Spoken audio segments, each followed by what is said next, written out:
자, 이번 시간에는 수열 첫 번째 시간으로 좀 수열에 대한 일반적인 얘기를 좀 해볼 거예요. 뭐 수학적인 지식이라기보다는 수열이 어떤 건지 그거를 좀 알아가는 정도의 느낌이고, 뭐 필기는 따로 안 하셔도 됩니다만 뭐 하실 게 있는 분들은 하셔야 될 수도 있어요. 수열을 잘 모르시는 분들은. 자, 일단은 아날로그랑 디지털에 대한 얘기로 시작을 하려고 하는데, 자, 일단은 여기에 이제 아날로그 파형, 디지털 파형 이렇게 있는데, 아날로그 파형 같은 경우에는 우리가 볼 수 있는 일반적인 연속 함수의 형태예요. 뭐 연속 이런 말은 뭐 그냥 무시해도 되고, 어쨌든 함수의 형태입니다. 자, 근데 얘도 마찬가지로 함수긴 함수예요. 함수긴 함수인데, 얘는 정의역이, 즉 x 값이 모든 실수가 될 수 있습니다. 근데 얘 같은 경우에는 얘도 함수인데 정의역이 자연수 뭐 혹은 정수 뭐 이런 것들이 되는 게 이제 디지털이에요. 그러니까 어떤 점들로 이루어진 거 이렇게 요걸 이제 디지털이라고 표현을 합니다. 그럼 이제 그 2012년 12월 31일에 아날로그 TV 송출이 금지됐단 말이에요. 그래서 이제 모두 다 디지털로 봐야 된다 이렇게 바뀌었는데, 사실 뭐 예를 들어서 TV의 화질로 본다라고 치면은 이렇게 쭉 선으로 이어져 있는 게 더 화질이 좋지 않을까 싶거든요. 그쵸? 얘는 뭔가 딱딱딱딱 끊기니까 좀 정보가 부족하잖아. 그쵸? 근데 왜 이제 아날로그에서 디지털로 바뀌었느냐? 사실 디지털을 쓰다가 아날로그로 바꿔야 될 것 같은데 그렇지 않고 아날로그에서 디지털로 바뀌었단 말이죠. 이거는 이제 그냥 뭐 기술적인 문제인데, 아날로그 파형 같은 경우에는 이렇게 쭉 이어져 있다 보니까 이게 뭐 전파의 간섭을 받거나 중간에 뭐 신호가 좀 소실되거나 뭐 이러면 이제 이 파형이 좀 조금이라도 이렇게 바뀌어 버리면 이 차이가 엄청 커 버려요. 근데 디지털 같은 경우에는 이 점 하나가 조금 위에 있든 조금 아래에 있든 큰 차이를 불러일으키지 않습니다. 특히 사람의 눈으로 볼 때의 그 정도로 봤을 때는 전혀 차이가 없어요. 그러니까 이런 거를 굉장히 줄이고, 이런 오차를 굉장히 줄이고 하면서 계속 화질이 발전을 하는 거지. 그쵸? 그렇게 해서 이제 TV의 신호도 이렇게 바뀌고 있다라는 거고, 어쨌든 대세는 디지털이에요. 근데 이 디지털을 대표적으로 나타내는 게 뭐냐? 그게 바로 수열입니다. 자, 수열은 함수의 일종이에요. 함수랑 전혀 다른 개념이 아니라, 함수라는 집합이 이렇게 있다라고 친다면 수열은 여기 안에 들어오는 애야.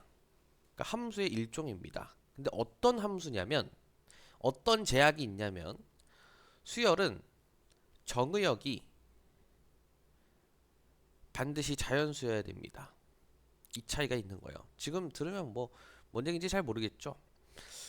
그래서 수열을 하나 간단히 써보면 1, 2, 3, 4, 5, 6, 7, 8 이렇게 나가는 일반적인 자연수 형태의 수열이 있을 수도 있고요. 그 다음에 2, 4, 8, 16, 32, 64 자, 이런 식으로 가는 2의 거듭 제곱 형태의 수열이 있을 수도 있어요. 일정한 규칙을 가진 수의 나열이죠. 그치? 위에서 쓴 대로 수의 나열입니다. 근데 이런 수의 나열이 가지는 공통적인 특징이 뭐냐면, 어쨌든 시작해서 숫자를 하나씩 쓰기 시작합니다. 그래서 얘를 첫 번째라고 이름을 붙일 수 있고요. 얘를 두 번째라고 이름을 붙일 수 있는 거지.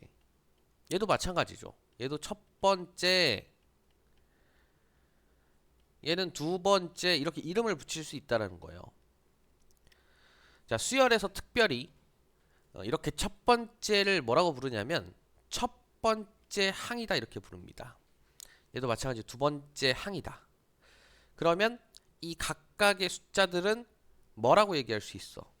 항이에요, 항. 수열을 이루고 있는 각각의 수를 항이라고 표현합니다. 그래서 뭐 첫 번째 항이라든지 혹은 제1항 이렇게 표현하기도 합니다. 이렇게 요즘 쓰진 않는데 이런 표현도 충분히 쓸 수 있다라는 거 기억을 해두시고 어, 그러면은 수열 같은 경우에는 그러니까 함수 같은 경우에는 y는 fx 형태로 이렇게 일반화시켜서 나타내잖아요. 그러니까 내가 요거를 딱 하나만 써놔도 나중에 그래프로 이렇게 딱 옮겨 쓸 수 있어야 되는 거잖아. 굳이 그래프를 그리지 않아도 함수를 나타낼 수 있는 거잖아요. 그렇죠? 수열도 마찬가지로 이렇게 1, 2, 3, 4, 5, 6, 뭐 2, 4, 8, 16, 32, 64 이렇게 굳이 일일이 나열하지 않아도 이런 식으로 간략하게 표현할 수 있는 형태가 있습니다. 그걸 뭐라고 표현하냐면 일반항이라고 표현을 해요. 우리가 뭐 그 국어에서 뭐 성급한 일반화의 오류 막 이런 얘기 하죠. 그렇죠? 그러니까 일반화를 시키는 겁니다. 어떻게 시키냐면 얘 같은 경우에는 이 수열의 이름을 AN이라고 붙인다면 이 N이라는 거는 뭘 의미하냐면 이 첫 번째 항을 1번 항 그쵸? 해서 이 1번이라는 숫자에 포인트를 맞추는 거야. 오케이? 그걸 이제 n이라고 표현을 합니다. n번째 항 이렇게 n번째 항 혹은 제_n항. 그래서 n항에 어떤 수가 오는지를 정의해 주는 거예요. 그러면은 n번째 항에는 수가 뭐가 와? 두 번째 항에 그러니까 제2항에 2라는 숫자가 오죠. 그러니까 몇 번째 항이냐와 그 숫자가 정확히 동일해. 그냥 n을 써주면 되는 거예요. 그렇죠? 이게 수열의 표현법입니다. 자, 그럼 얘 해볼까? 이 수열을 bn이라고 한다면 얘는 n에 따라서 어떻게 변하냐면 1이면 2의 1승, 두 번째 항, 2항이면 2의 2승, 세 번째 항이면 2의 3승. 즉 2의 몇 번째 항 그 숫자가 딱 이렇게 들어오는 거죠. 그럼 얘는 2의 n승이다. 이렇게 써줄 수 있는 거야. 됐죠? 요게 수열입니다. 그래서 아까 함수의 일종이고 정의역이 자연수다 이런 표현을 썼는데 바로 이게 이거예요. 요 정의역이 자연수라는 표현 자체가 요 n에 따라서 나타내지는 일종의 함수 표현이다. 그러니까 첫 번째 항, 두 번째 항, 세 번째 항 이렇게 표현할 수밖에 없기 때문에 수열이라는 거는 이 첫 번째 항을 정의역 1로 보는 거야. 그렇죠? 무슨 말인지 이해가 되죠? 그러니까 수열은 딱 이렇게 어떤 틀이 있는 거야. 딱 이렇게 딱 이렇게 틀이 있어가지고 여기에 무슨 수가 오느냐, 무슨 수가 오느냐, 무슨 수가 오느냐, 무슨 수가 오느냐, 무슨 수가 오느냐, 무슨 수가 오느냐에 따라서 함수값이 정해지는 거고 거기에 따른 정의역은 이렇게 순차적으로 1, 2, 3, 4, 5, 6, 7, 8, 9, 10 자연수로 정해져 있다라는 거죠. 정의역이 자연수로 정해져 있는 함수를 우리는 수열이라고 표현을 한다. 이거는 디지털의 파형과 동일하다. 이렇게 생각을 해주시면 될 것 같습니다. 우리가 이제 고등교육 과정에서 배우는 수열은 크게 두 가지가 있어요.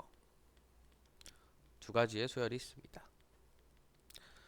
그러니까 뭐 이 두 가지 수열 이외에도 뭐 다른 수열이 엄청 많은데 우리가 배워야 될 수열이 많은데 이 두 가지의 수열이라고 표현하는 거는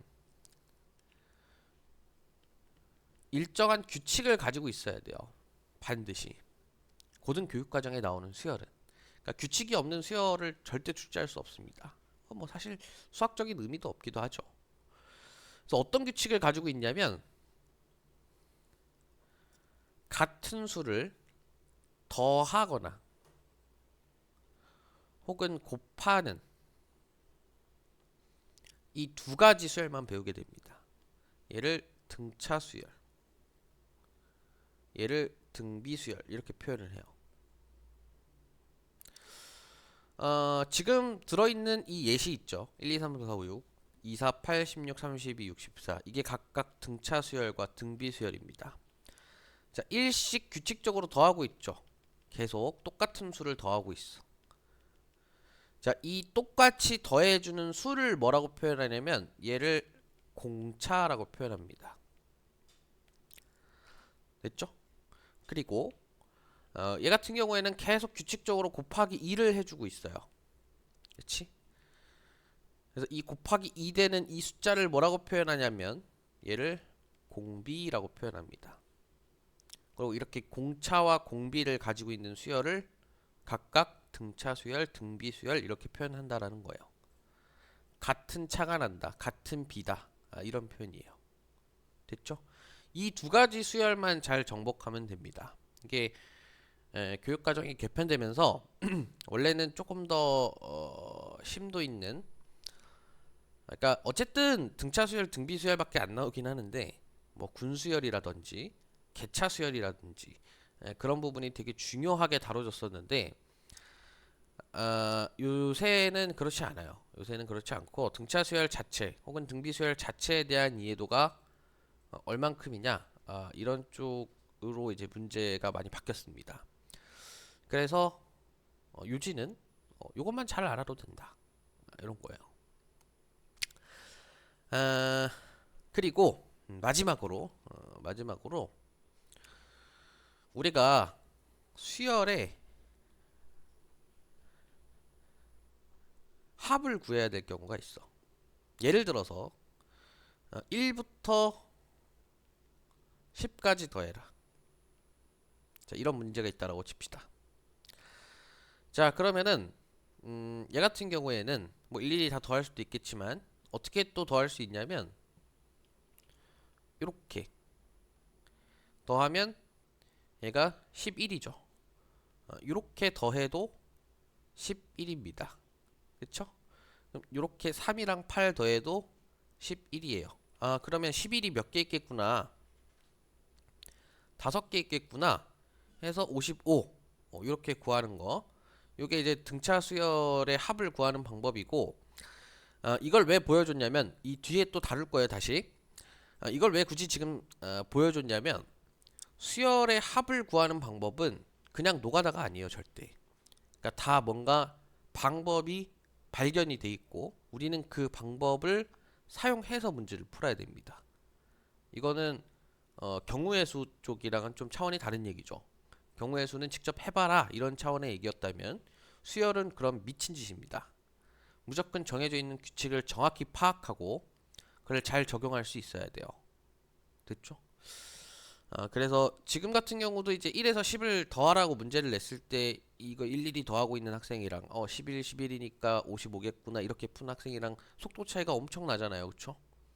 그렇듯이 실제로 문제풀이에서도 이런 속도의 차이가 발생할 수 있기 때문에 수열은 그 규칙에 대한 판단이 빨라야 됩니다.